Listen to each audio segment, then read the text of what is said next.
Menteri Keuangan Purbaya Yudi Sadewa mengungkapkan pihaknya telah bertemu dengan Menteri Keuangan China untuk memastikan hasil negosiasi restrukturisasi utang kereta cepat Wush.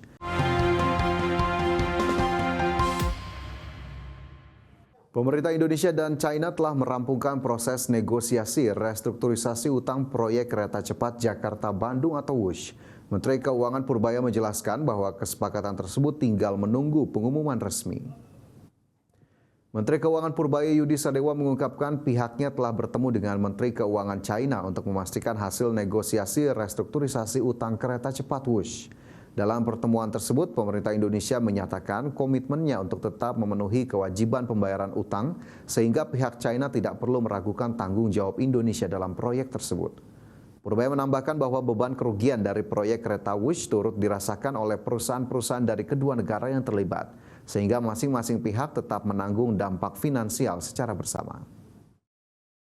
Kemarin saya ketemu Menteri Keuangan Cina di situ, itu kan ini berhubungan dengan hubungan jangka panjang antara Indonesia dengan Cina kan.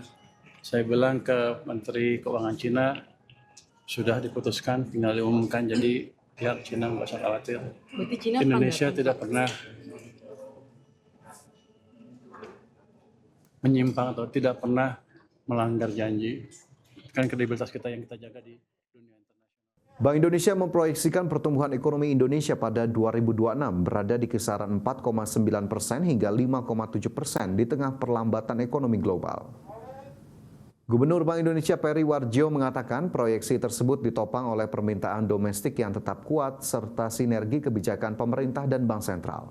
Konsumsi rumah tangga masih menjadi salah satu penopang utama, didukung oleh keyakinan pelaku ekonomi dan kondisi pendapatan yang relatif stabil. Momentum Ramadan dan Idul Fitri juga turut mendorong peningkatan permintaan. Selain itu, belanja pemerintah yang meningkat, terutama untuk penyaluran tunjangan hari raya, bantuan sosial, serta transfer ke daerah turut menopang aktivitas ekonomi. Dari sisi investasi, Peri menyebut realisasi penanaman modal tetap solid, khususnya pada proyek-proyek prioritas pemerintah yang berkontribusi terhadap penciptaan lapangan kerja dan penguatan permintaan domestik. Berbagai indikator terkini menunjukkan pertumbuhan ekonomi triwulan 1 2026 meningkat, ditopang oleh permintaan domestik. Konsumsi rumah tangga naik, didukung oleh keyakinan pelaku ekonomi dan kondisi penghasilan yang terjaga, serta kenaikan permintaan selama perayaan Hari Besar Keagamaan Nasional Idul Fitri 1447 Hijriah. Belanja pemerintah meningkat seiring pemberian tunjangan hari raya dan kenaikan belanja sosial serta berbagai insentif lainnya, termasuk transfer ke daerah. Bank Indonesia memperkirakan pertumbuhan ekonomi Indonesia pada tahun 2026 dalam kisaran 4,9 sampai 5,7%. Indonesia siap menerapkan biodiesel 50% atau B50 dari komoditas minyak sawit bulan Juli mendatang.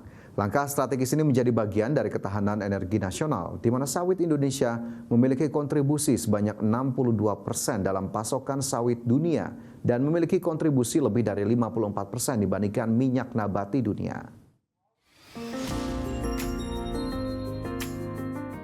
Sejalan dengan semangat Hari Bumi Sedunia yang diperingati setiap tanggal 22 April, International Environment Forum atau IEF 2026 fokus utama menjaga ekologis dan ekosistem komoditas strategis nasional yang memberikan kontribusi signifikan terhadap perekonomian Indonesia secara berkelanjutan.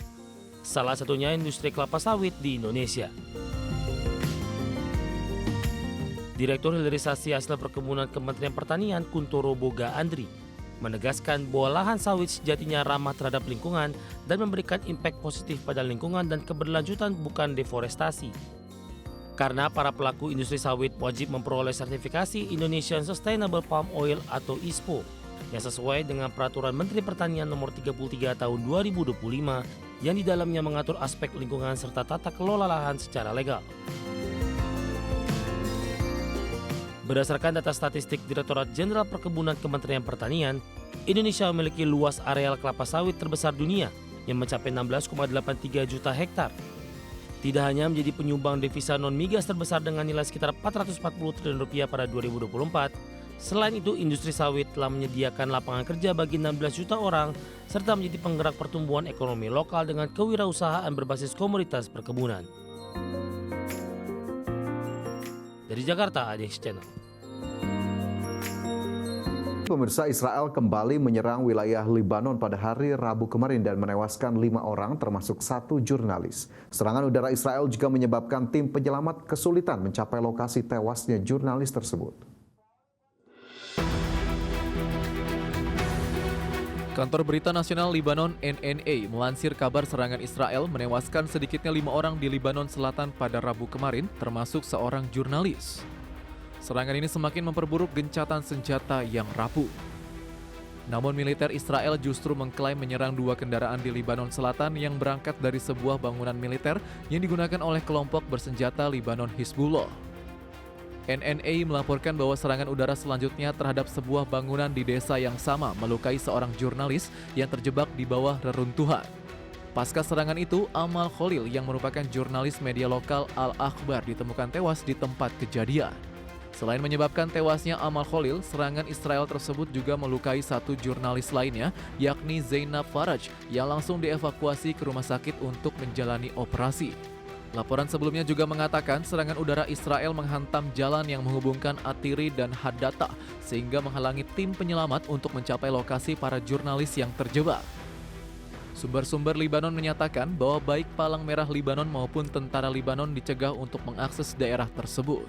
Berbagai sumber IDX Channel.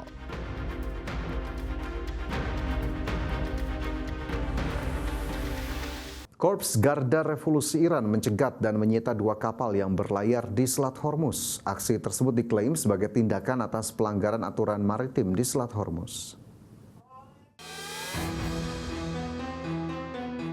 Korps Garda Revolusi Iran dilaporkan telah menyita 2 kapal asing yang berlayar di Selat Hormuz pada Rabu kemarin. Langkah ini dilakukan untuk memperketat kontrol atas jalur pelayaran strategis tersebut. IRGC menyebut penyitaan dilakukan karena kapal diduga melanggar aturan maritim sehingga dicegat dan kemudian dibawa ke perairan Iran. Aksi pencegatan dan penyitaan kapal oleh Korps Garda Revolusi Iran terjadi setelah Presiden Amerika Serikat Donald Trump mengumumkan perpanjangan gencatan senjata. Meski demikian, perpanjangan tersebut tanpa disertai tanda-tanda dimulainya kembali perundingan damai. Selama akhir pekan lalu, pasukan Iran secara tiba-tiba mengakhiri pembukaan Selat Hormuz dengan menembaki kapal-kapal yang melintas. Langkah ini kemudian dikatakan Teheran sebagai balasan terhadap keputusan Amerika Serikat untuk mempertahankan blokade lautnya.